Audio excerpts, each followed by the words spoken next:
రేవంత్ రెడ్డి అదే ఏవీపీ నుంచి వచ్చి ఈరోజు ముఖ్యమంత్రి అయ్యాడు కదా. అదే నేను అందుకే అంటుండు కదా మరి ఆయన ఆయన పాపం ఆయన రైట్ ఉన్నాడండి. రేవంత్ రెడ్డి చాలా కరెక్ట్ ఉన్నాడు.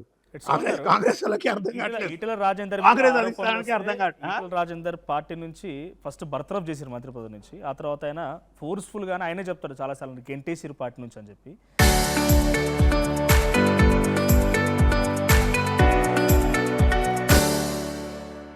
సో ఇప్పుడు మల్లారెడ్డి మీద ఆరోపణలు వచ్చినప్పుడు ఎక్కడ రెస్పాండ్ కాలేదు. ఒక బీసీ నాయకుడైనా శ్రీనివాస్ గౌడ్ మీద ఆరోపణలు వచ్చినప్పుడు ఎక్కడ కేసీఆర్ రియాక్ట్ కాలేదు. అంతెందుకు ఇప్పుడు మళ్ళీ మీరు ప్రతిపక్షంలో ఉన్నా కూడా గుంట నక్క అని చెప్పి హరీష్ రావు గురించి ఒక వారం రోజుల పాటు ఒక సిరీస్ నడిచింది. కవిత రోజుకో ఫైల్ తీసుకొని బయట రావడం, ఈ స్కామ్ పాల్పడ్డని, ఒక పాల స్కామ్ అని ఇంకోటి చెప్పింది. అంటే హరీష్ రావుకి, మల్లారెడ్డికి, శ్రీనివాస్ గౌడ్కి వర్తించావా ఈటెల రాజేందర్కి వర్తించిన ఆ పాలసీలు, ఆ రూల్స్? మీరు పర్సనలీ నేను వ్యక్తిగతంగా రాజేందర్ అన్న would have not left the party or circumstances would have not been created or evolved in such a way that he left the party. అది నేను వ్యక్తిగతంగా నేను కాంగ్రెస్లో ఉన్నప్పుడు జరిగిన పరిణామాలు కాబట్టి అది జరిగింది. అది మంచా, చెడా, రైటా, రాంగా, అది నాకంటే ఎక్కువ మీకే తెలుసు. కొన్ని ప్రతిపక్షంలో ఉన్నటువంటి ఇప్పటికైనా హరీష్ రావు మీద చాలా సంచలన ఆరోపణలు చేస్తోంది. ఎవరో కాదు, మళ్ళీ అదే పార్టీలో అదే కుటుంబీకురాలు చెప్తోంది గుంట నక్క అని చెప్పి. అందుకే సస్పెండ్ అయింది కదా పార్టీలో నుండి. ఓకే, కానీ ఇప్పుడు ఆరోపణలు చేస్తుంది, పార్టీలో నుండి సస్పెండ్ అయింది కదా. కూడా ఆరోపణలు చేస్తుంది ఆ కుటుంబంలో ఒక భాగం. ఇప్పుడు మీరు ఒక విషయం అన్నా, ఈ రాష్ట్రంలో ప్రధానంగా విధ్వంసానికి కారణభూతుడవుతున్న ఒక వ్యక్తి రేవంత్ రెడ్డి గారు. ఇవాళ ఉన్నట్లు ఒక ప్రభుత్వం. మేము we have to fight against the main opponent. ఇక ఎవరు పడితే వాళ్ళు తుపాకులు పెట్టి కాలుస్తున్నప్పుడు నా ఎనర్జీ అంతా ఇటు అటు ఎందుకు చేయాలి? నేను let me fight with the main enemy. మిగతా వాళ్ళు అంటూనే ఉంటారు, వాళ్ళు they will realize one day that they are also wrong. కానీ కవిత ఏమంటారంటే, మీరు ఆ ఎనిమితోనే ములాఖత్ అయిపోయారు. ఇందిరాపార్ దగ్గర కాళేశ్వరం సంబంధించినటువంటి కమిషన్ కేసీఆర్ నోటీసులు ఇస్తే బీఆర్ఎస్ మౌనంగా ఉన్నది. అదే కవిత ఇందిరాపార్ దగ్గర ధర్నా చేశారు. సో ఆ తర్వాత కూడా చాలా సందర్భాల్లో బీసీలకు సంబంధించిన అంశం అప్పుడు కవిత మాట్లాడుకొచ్చారు. బీఆర్ఎస్ పార్టీ సంతోష్ రావుని, హరీష్ రావుని, కేటీఆర్ని కాపాడుకొస్తుంది, రేవంత్ రెడ్డి ఆయనతో ములాఖత్ అయ్యారని చెప్పి కవిత చెప్తుంది. ఇది నిజమే కదా, ధర్నా చేయలేదు అక్కడ, బీఆర్ఎస్ రియాక్ట్ కాలేదు. నాలుగు ఎటు పడితే అటు తిరుగుతుంది, ఎటు తిరిగితే అటు మాట వస్తుంది. ఓకే, కాబట్టి కేసీఆర్ గారికి గోడ్స్ కమిషన్ నోటీసులు వస్తే బీఆర్ఎస్ పార్టీ సపోర్ట్ చేయలేదు అని అంటే మూర్ఖత్వం. అది అమాయకత్వం, మూర్ఖత్వం. నెంబర్ 1. నెంబర్ 2, చాలా సందర్భాల్లో అంటే మీకు తెలుసు, కొంత తెలియకపోవచ్చు కొంత, any action of BRS party without the consent of KCR nothing happens. గీత అంతే, మీరు రాసి పెట్టుకోండి. లక్ష్మణ రేఖను సీతమ్మ దాటి ఉండొచ్చు, కానీ కేసీఆర్ గారి సైన్యంగా కేటీఆర్ గారు, హరీష్ రావు గారు ఆ లక్ష్మణ రేఖను దాటి పనిచేయడానికి స్కోప్ ఉండదు. ఈ decides what is right, what is wrong.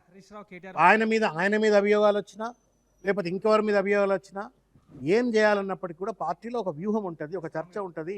అంటే ఆ వ్యూహంలో భాగమే ఏం లేదే వేల మంది కార్యకర్తలు. శ్రవణ్ గారు, ఆ వ్యూహంలో భాగమే నా కవిత బయటకు వెళ్ళడం.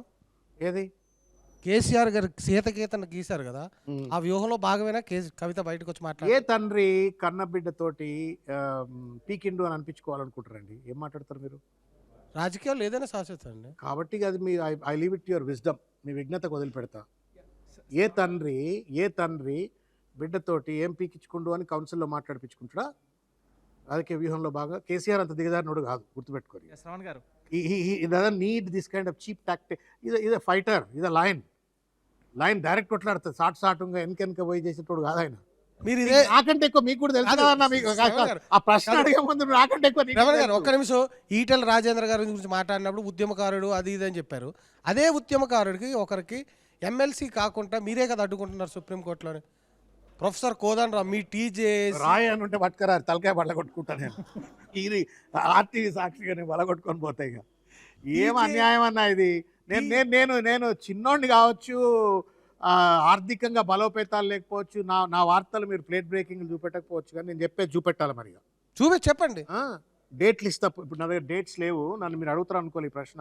నేను డేట్లు కూడా ఇస్తా, డేట్లు కూడా పబ్లిష్ చేయాలా? పెట్టాలా? బలగొట్టినట్టుగా ఆరోపణ చేసుకోవడం, చెంప బలగొట్టాలి. మనం అంతే పెడతారు కదా, పెడతాం.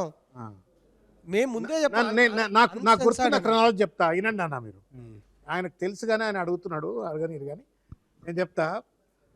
31 August 31st July 2022 the cabinet meeting conduct చేసిండ్రు కేసీఆర్ గారు. క్యాబినెట్ మీటింగ్ కండక్ట్ చేసిన తర్వాత ఆ మీటింగ్లో మా ఇద్దరిని కుర్రా సత్యనారాయణ గారిని నన్ను ఇద్దరిని నామినేట్ చేసిండ్రు. నామినేట్ చేసి గవర్నర్ గారికి పంపినమని ప్రెస్ కాన్ఫరెన్స్ పెట్టింది కేటీఆర్ రామారావు గారే. మంత్రిగా బయటకు వచ్చి ప్రెస్ కాన్ఫరెన్స్ పెట్టిండ్రు. That means Dasoju Shravan and Kurra Satyanarayana was nominated on 31st July 2023. Number 1. Number 2, ఆ తొరసాని September 19th వరకు నేను శ్రీశైలంలో ఉన్నాయాల. శ్రీశైలం పోయింది కూడా అందుకే. ఈ ఏంది అమ్మ నామినేషన్ ఇది ఎక్కడ విఘ్నం రా నాయన, ఇన్ని రోజులేమో వచ్చిన పదవి కూడా ఎందుకు అప్రూవ్ చేస్తలేదు అని చెప్పానంటే ఆడికి పోయి దండం పెట్టుకుందామని శ్రీశైలం పోయి మంచిగా అభిషేకం చేసి దండం పెట్టుకొని బయటకు రాగానే టీవీ స్కూలింగ్ చూస్తున్నా గెస్ట్ హౌస్లో కూర్చొని నామినేషన్ల తిరస్కరణ అని ఒక విముఖమత భావనతో రిటర్న్ వచ్చిన. That means it was rejected on 19th September.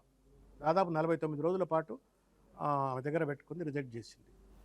September అయిపోయింది కదా, అక్టోబర్, మనకు డిసెంబర్లో ఎన్నికలు వచ్చినాయి. నేను ఎన్నికల సందర్భంలో కేసు ఫైల్ చేసిన while the elections were going on, but it was listed on post election date అయిన 2 రోజులకు లిస్ట్ అయింది. ఫస్ట్ హియరింగ్ అయింది.